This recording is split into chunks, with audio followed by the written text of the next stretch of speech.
I'd like to begin with a reading from the Tao Te Ching.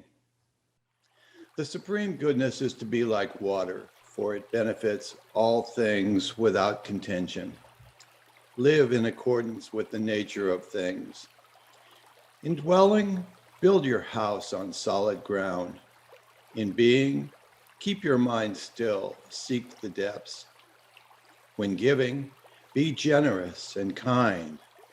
When speaking, be truthful and honest. In confrontation, be gentle and compassionate. In governance, be just. Do not control. In action, remember, timing is everything. Water is content with its own nature. One who lives in accordance with nature does not go against the way of things.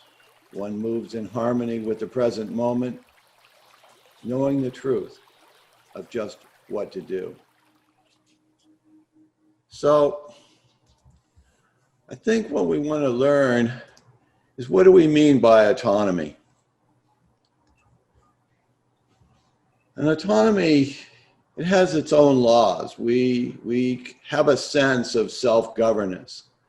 It authorizes freedom of the will, freedom from external control or influences, and personal liberty. So this is a problem if we're talking about coexisting with one another, or if we're talking about having a relationship with nature, because coexistence doesn't really call for boundaries, doesn't call for ownership or management. What it looks for is a way in which we can exist without ownership and participate. So what I want you to do is I want you to write down these 7 symbols. You can put them anywhere on your paper. Ultimately, I'm going to ask you to look at the 7 symbols here. You can think of them as having names, but actually names become the first path to separating yourself from the symbols. Each of these symbols has a feeling that is imbued within the psyche. For the psyche sees in symbols. The psyche does not see in words. We teach ourselves words as a way of understanding that which is beyond words. The things that are beyond the words are what we're trying to capture with the words. So if we really want to understand ourselves, what we need is a vocabulary. We need a way to penetrate that which we have made ourselves to be.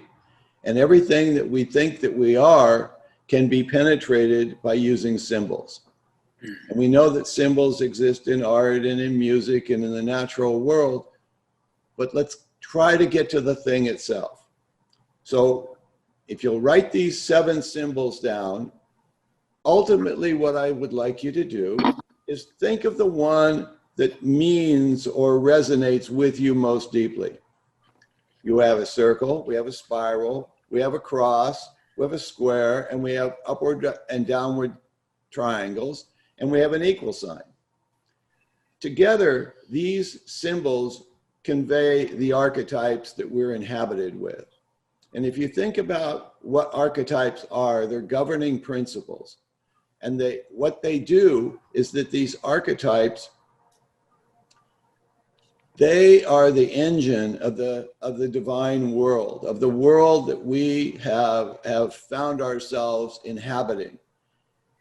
When we were without consciousness and we were completely imbued in nature, before we had words, before we had stories, before we had all of that, we had an archetypal presence that in relation to the natural world was called the participation mystique. And there was no separation. There are no boundaries. There was only a condition of oneness.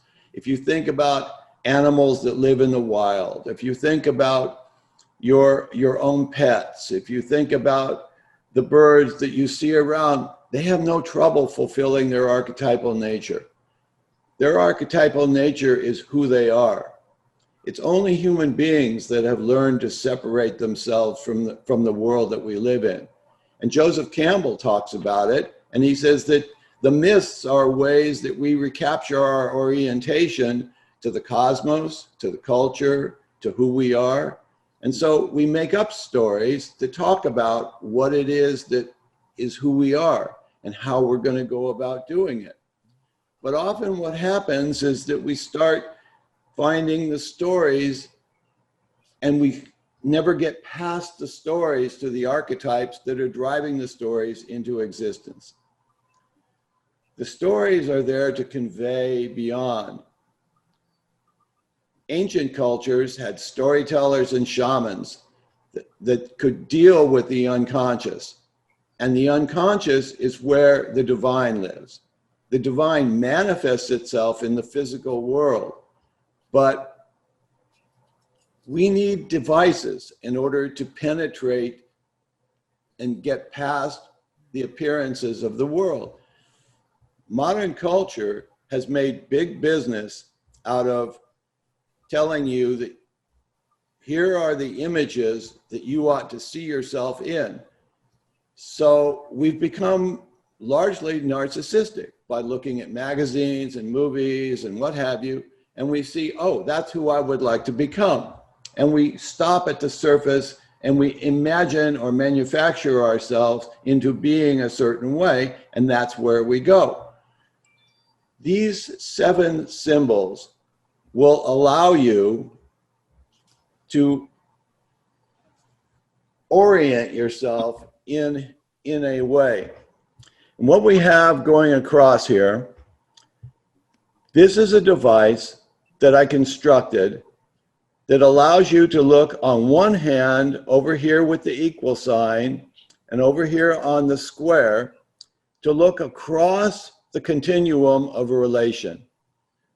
On the left-hand side, you have everything being equal. No differences, no boundaries, no nothing. It's all equivalent. There's no difference between the flower and the elephant. There's no difference between the blade of grass and whatever. Everything has an equivalence.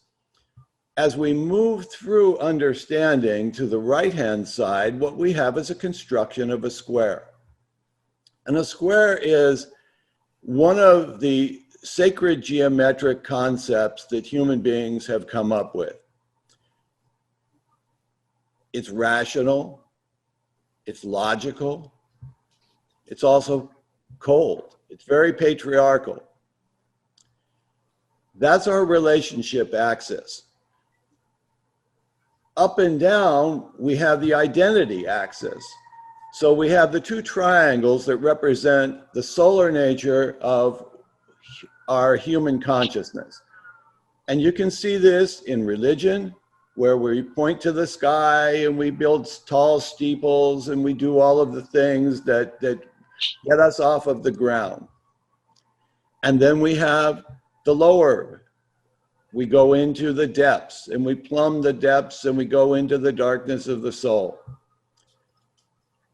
You could think of these as being spirit at the top and soul at the bottom. At the very beginning, what you have, if you'll notice in the very, very center, there's a still point. Everything turns around the still point. T.S. Eliot will tell us that around the still, the dance begins. Mm-hmm. And it's where we move. We move in a spiral. Life evolves. We're continuing to build on one thing and another. We get caught in the illusions of time. We expand ourselves into space. We become larger and smaller according to our needs. And the entire construct here, the colored portion, is what I've designed as being us. This is that we are the circle. We are all of these. We put them on something like this. Now, the interesting thing to me as you look at the stack of symbols, as that some of us will gravitate there. We need to emphasize there is no right way for these to be. Some people are structural by nature. There's people who are extroverts and they like to work in groups. There's people who like to work by themselves. There's people, I mean, you go down the list and there's all of these characteristics that are manifest in the world of work. These show up in their archetypal nature by people saying, okay, I like to work with people. I ought to pick that cross and put it up there because that's crossroads, that's relational, that's balances identity and relation. On the other hand, somebody might say, you know, the circle is such a sign of feminine involvement. It's whole. We don't get to throw any of them out. They're all in us. And they each have a voice, and they'll have a different voice at different times in our life. When we're young and we're filled with fire, boy, I tell you, that upward triangle is looking really good, filled with ambition, and we just think that, you know, we can do anything. And as we develop a little humility, that upward triangle starts to move down a bit. I've always been a creature of change. It's surprising to me that I have some stability because I've constantly confronted disaster by changing my life according to what opportunities seem to come at me. And the water really speaks to me because flow is really big, having a court sense, having a sense of, I wrote an essay called Find the Open Man. And it has to do with just knowing where the next opportunity, the next parking space is going to be when you get there. Because if you don't have a parking space, if you can't find the open man, there's a lot of closed doors in life. And there are people who find that, we know when you're out there, if you're in sales or if you're doing something where you have to get work by being at the right place at the right time, timing is really important. I've always been amazed at people who can act, who can do that kind of work. They really have a challenge in their lives of being in the audition room when the job's available. It doesn't do any good to audition for a part that got cast and made 2 years ago. Again, each of these is a mirror to your own psyche. And again, there's no right way for these to be. But the way in which they open up to you and awaken that sense of who you are. William Blake wrote that you can see the entire cosmos. You can see everything in a grain of sand. And that's the still point. All of these, they're all there. Everything is surrounding your own existence. And to be able to understand these, if you meditate on the circle, you begin to see circles. You begin to see the conjunctions of the cross. And there's a reason why religions have done what they've done. The way in which, if you take the upward, downward triangle, this is the Star of David. You take those two and you put them on top of one another, and you have the ascent to the spirit and you have the descent to the soul. Now, I don't know if that's how or why they came up with that star, but there's a reason why symbols serve these institutions. If you look at the upward triangle, you can see it used in advertising. You can see the logos of corporations trying to imbue the archetypal substance of these. To me, what we have is a way that we can penetrate and move through the illusions of a separate self. If we have a separate self and we're stuck with a separate self, how do we know which one of these or how we go about moving ourselves to a sense of wholeness? Well, we know because our future is derived from the ways in which we feed ourselves on the things that are nourishing us. And if we are nourished by ambition, if we're nourished by affiliation, those are the things that sustain us and that we have chosen to. If we find ourselves being attracted, if you will, by the nature of community, that's going to sustain us. And human beings are collective animals by nature. We gravitate to one another. And it's only the human ego that says, I can do this by myself. You know, I don't need people. I mean, I really want to withdraw. And it really depends upon who we are and who we want to make ourselves out to be. The only act in town that we have any kind of control over is authenticating who we happen to be. The path of discovery is not out there, but it's in here. It's the thing we look at when we shut our eyes and we say, okay, who's in there? We have to really deal with who we have become. If you happen to be a sibling, if you have siblings, you have a different psychological orientation if you're the oldest brother or the youngest sister or vice versa.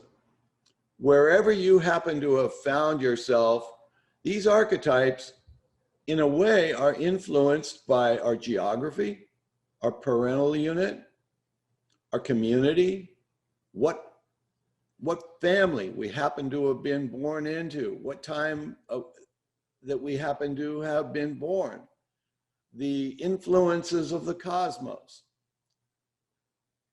Astrology would say that we actually are influenced at birth by a certain star pattern or celestial pattern. I know that on a month-by-month basis, I myself feel the moon. Now, it's not a whole lot of work for me to understand that there's a relationship to me to the outside world, that somehow or another, this gravitational pull of the cosmos is doing its work on me personally. I don't totally understand it, but I know it's real related to the moon. So all I wanted to do today was to leave you with these 7 symbols. And if you write them down and just keep them around you. I will say it's not totally my idea. I took the work of a woman, the late Angeles Arian, and she had 5. But she didn't have the dark ones. She didn't have the downward triangle, and she didn't have the equal sign. And to me, there is something that we've learned from physics that we're atomically interconnected. We share something in and with one another. Recently, we had a project called Infinite Potential, the life and ideas of David Bohm. And he talks about the implicate order. We are deeply interconnected in one another. And this coronavirus has told us that. It has indicated that things that happen in one part of the world affect parts in the other part of the world. And we are seeing the script of interdependency, interbeing, interconnections writ large through this. And it's not like we can will it away. There's nothing that we can do. We can protect ourselves individually by wearing masks, by social distancing. And you notice how uncomfortable it is. We want to be together. We want to collaborate. And this Zoom project, the Myth Salon that I took, used to meet in my house. Any number of you have been in my home to experience the Myth Salons, but we couldn't do it. I mean, we couldn't congregate. So we went online, and it's been a fabulous success. We have people all over the world coming in.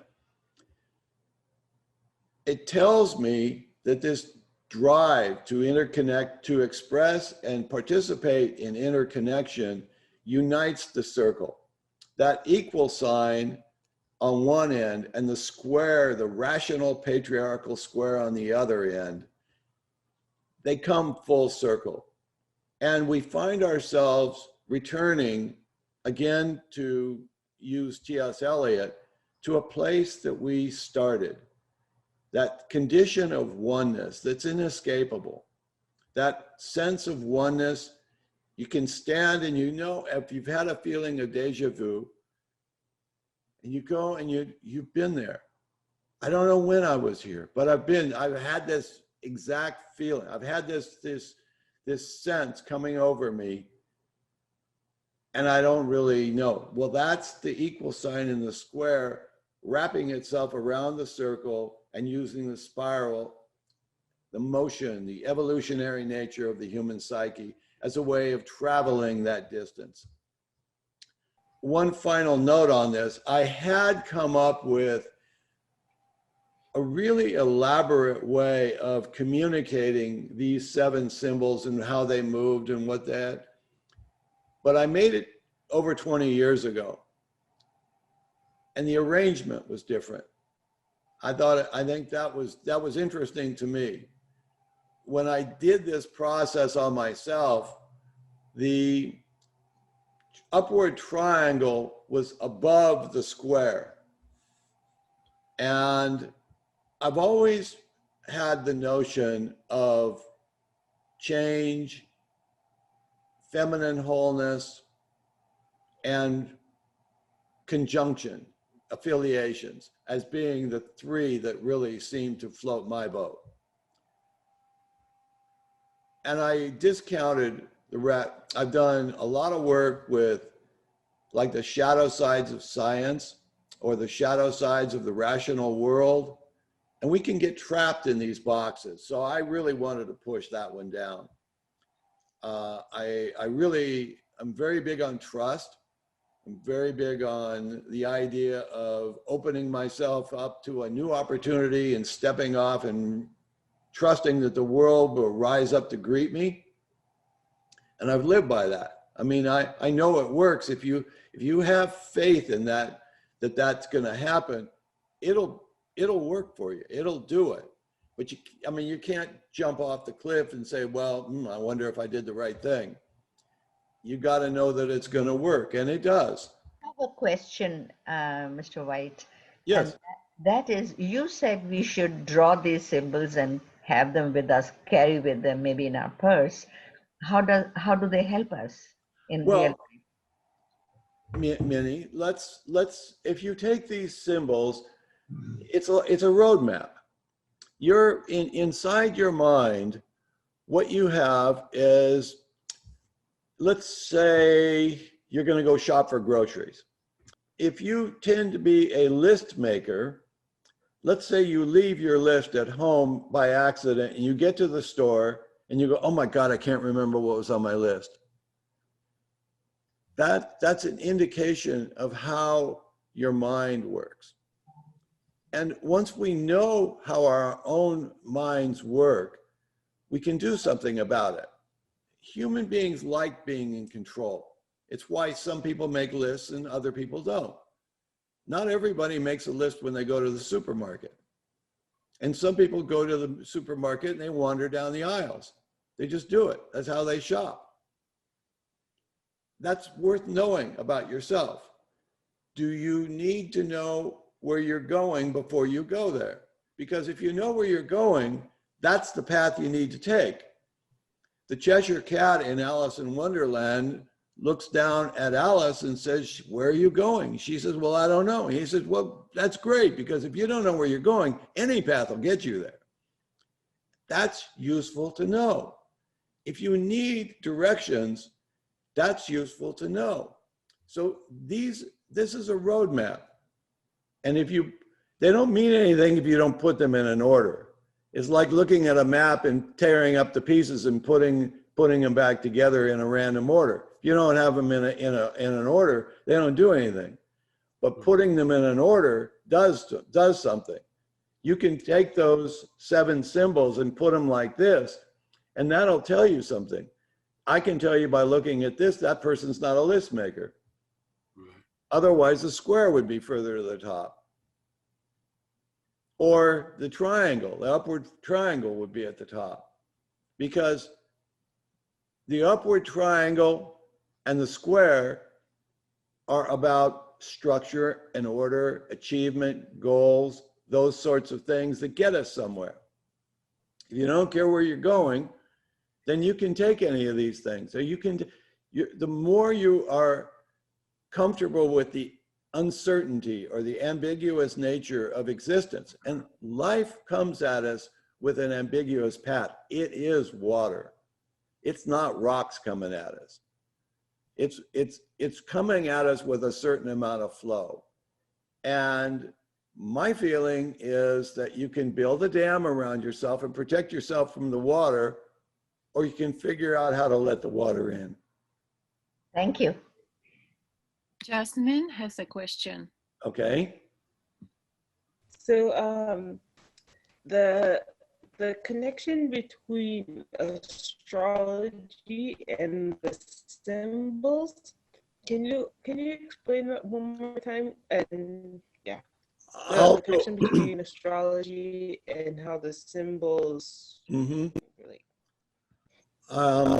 I'm going to only be able to go down this path a little ways, because it's like, to me, it's like opening up a chemistry book. I can look at it and wow, is there a lot of intelligence in there? I don't understand it, but I feel it. I know twice a month I go through these bodily sensations, and they're before a full moon and before a new moon. And I started having these, becoming aware of them when probably junior high school, middle school, somewhere along in there.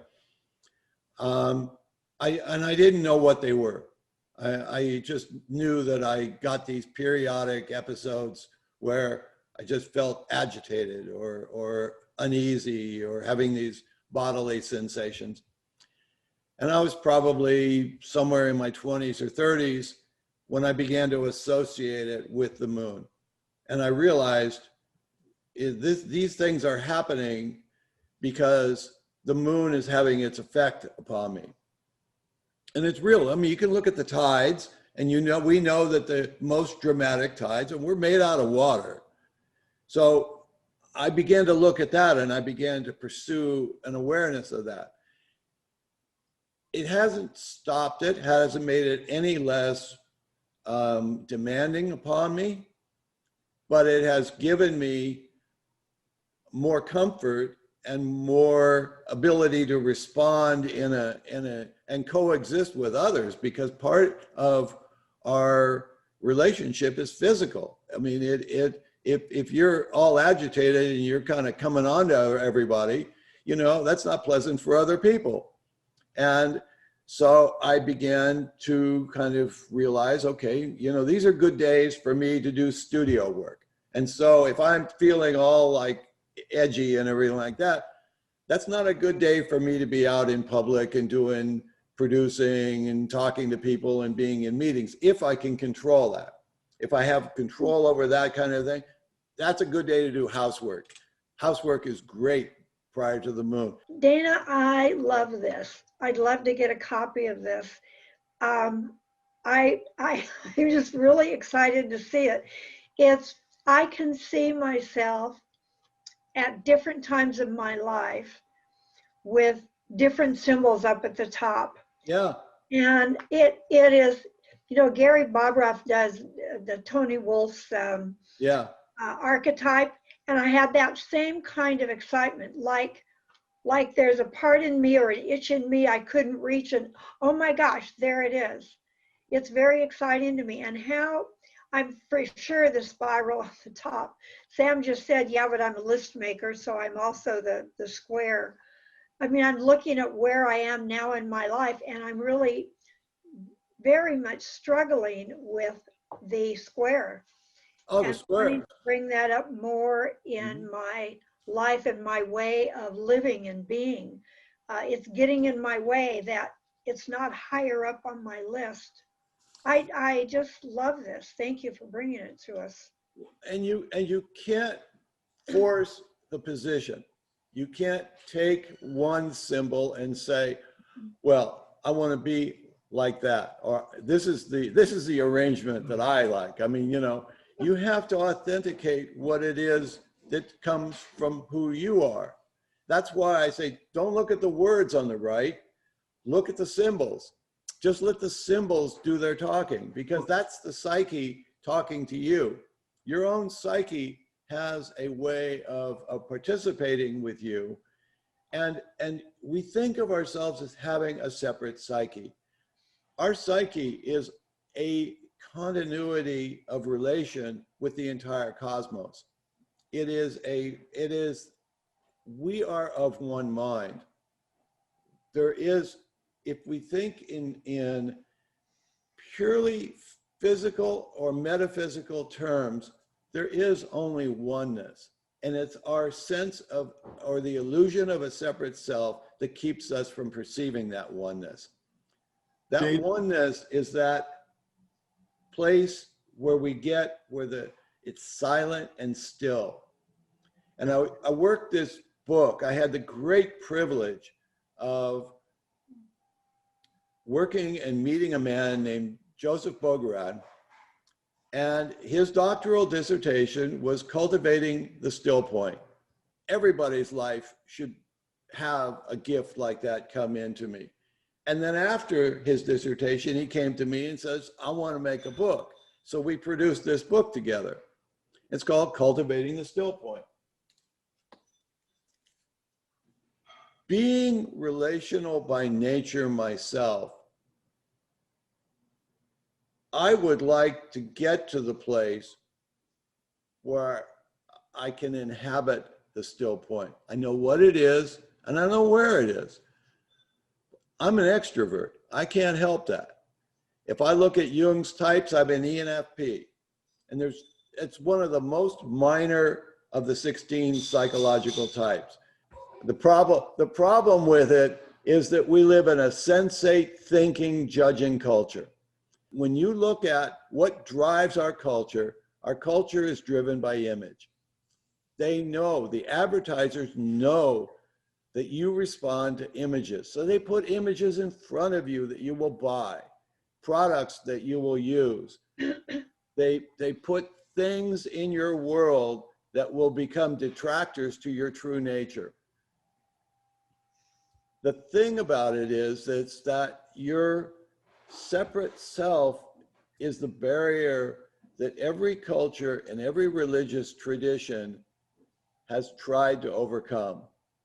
The Buddhists talk about it, about the path of suffering and getting on the Noble Eightfold Path. You got to get past your attachments, and you've got to get to non-dualism and all of this kind of stuff. These are all the languages that we surround ourselves with the separate self. The separate self it's the challenge. It's the thing that we have to overcome. when we participate deeply in the zone, when we play sports, when we dance, we fall in love, we go in someplace, and we get into that deep sense of Kairos time, we lose ourselves. We can participate endlessly. Kids can do it on the floor. They can wrap up blankets on the floor and play with little communities on the floor. They've lost their self. You can lose yourself. And in that, you find yourself. So it's the paradox of going down the Alice in Wonderland rabbit hole, that not only do you lose yourself, but you find yourself in the process. The one thing on my original construction of this, I didn't have the still point in there. I had a different relational line, and I didn't have the still point. And what I've realized is that the universal condition of the divine speaks through the particular. There's just an infinite variety of everything. It's only human beings that set up comparisons and they connect these things. Since we first discovered ourselves, self and other co-create. They come up at the same moment. These separations that we feel when we feel ourselves individualized, we need control. It's our guidance system. So that sense of personal autonomy has enriched the human condition since day one. I mean, it's coming out of the gate, that was our first sense of gaining self-control. And in a way, it's when you use the word mastery, what we're trying to do is exercise a degree of control over our experience and existence. Hi, thank you very much for this presentation. My big question is how to exercise this with the world outside myself. So if I am succeeding in letting go of myself and finding that center, and in finding that center being connected to everything and everyone, how do I look for a job? So actually, how do I get a job? Because when I go for a job where I am ready to do anything that serves others, I am falling short of the expectations of the specific skills needed to do a job, even though I can do that job. So it seems to me that one needs to retain some sense of individual self and ego to be able to actually connect to the rest of the world, to be able to express that autonomy. Yep. Okay, so let me follow up with you. The two things that I would use on here are the upward triangle and the cross. Upward triangle is a way of taking the broad base and focusing it on the nature and specifics of the job. So you want a job. You want to find out who they are, what they're doing, what you can do for them. You get specific. You start nailing down, getting rid of the things that are detractors. You focus on the essential. You develop a plan. Now, you need a plan to get a job. You need to know what the script is, what's the story, what's the narrative, and you start building that. That's the upward triangle. You know, you start taking many and you make it one. You don't look for all the jobs, you look for the particular job you're talking about, and you narrow in on that. You become a hunter. You don't hunt in the area where you're not hunting, you hunt where the food is. And you go over there and you look at who the person is, who you got to talk with, and you target your presentation. That's the cross. You become relational. You start dealing with that and you apply a strategy. By combining these various things, you find out that they bring up and they ask for different skills. Nobody cares about your intuitive nature when you're looking for a job. You know, nobody's going to look at, you know, how soulful you are and how wonderful you are and all that kind of stuff. They want to know what you can do for them. They want a warrior. If you're going to go out there and be something, you have to look at this warrior identity, this what can you do for them? How can you materialize their existence? We live in a do culture. Nobody cares about your being. You care about your being. I care about my being. I care in some way because I'm empathic. I'm empathetic. I have compassion for your being. But if I'm hiring you, I want to know what you can do for me. I want somebody out there who can handle a spear. Even if you're my front office person, I want somebody who is not going to scare people away. I want you to be friendly. I want you to be approachable. Those are all the yang kinds of things. You study that kind of stuff. You go in there, you get prepared, you have your list. Again, I'll just say one thing. I have trusted my own nature since I was a child. I am incarnate spiral. I mean, I have it wired. I am a creature of change, and I trust it. I trust the water. I wouldn't know how to do it any other way. Thank you so much. Thank you, Dana. It was a great talk. Thank you so much.